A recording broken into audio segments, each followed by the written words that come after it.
Hey everyone, it's Linnea and I have a video today for Ink on 3 and I'm going to be creating a cute little Halloween card.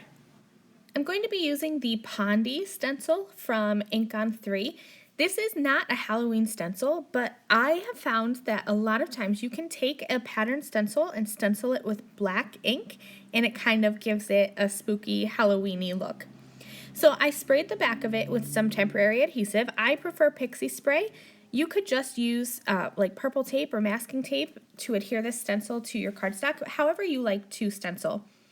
And then I'm going to grab the Ink on 3. This is the Blackout Hybrid Detail ink. This is my favorite ink for stamping images to color, but it's also one of my favorite inks when I'm stenciling black because it's the same crisp black ink that you're going to get for stamping. You'll get that same look for stenciling. So you're going to still keep all your fine details of the stencil, which is really awesome. So I'm using a pumpkin stamp set, and I'm going to be using the Atelier Inks to stamp these solid images. I use my Atelier Inks primarily for ink blending. I just don't happen to do a lot of solid stamping, but every once in a while when I do solid stamping, these are the inks that I reach for because they are smooth and they are crisp and they are bright inks. So I ended up double stamping, I think, all of the colors just to make sure that I wanted deep, vibrant colors to go with that deep black background. So I stamped each of the 5 pumpkins, and I ended up using all Atelier inks. I used Marigold Orange, Bee Sting Yellow, and My Jam Purple for the pumpkins. I thought it would be cute to throw in a pumpkin that's purple. It's unexpected, but it's still, I think purple is a classic Halloween color. I stamped out some leaves with Goddess Green, and then also the stems with Twiggy Brown. Now the fun thing about this stamp set is that there's these little faces that you can add on to the pumpkins.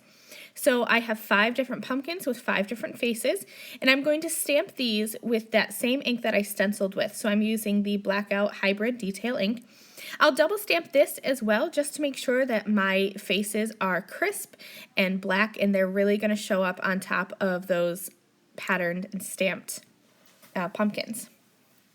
So I also stamped out Happy Halloween using the Blackout Hybrid Detail ink, and I fussy cut around that sentiment with my scissors. You can see my stenciled background up in the corner there. Because this is a hybrid ink and because I was putting down quite a bit of ink, you use more ink blending than you do just stamping.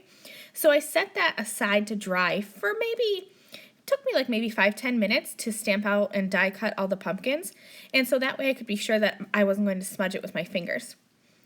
I laid all of my little pumpkins out in the way that I wanted them to be on my card, and then I put a piece of masking tape over the top.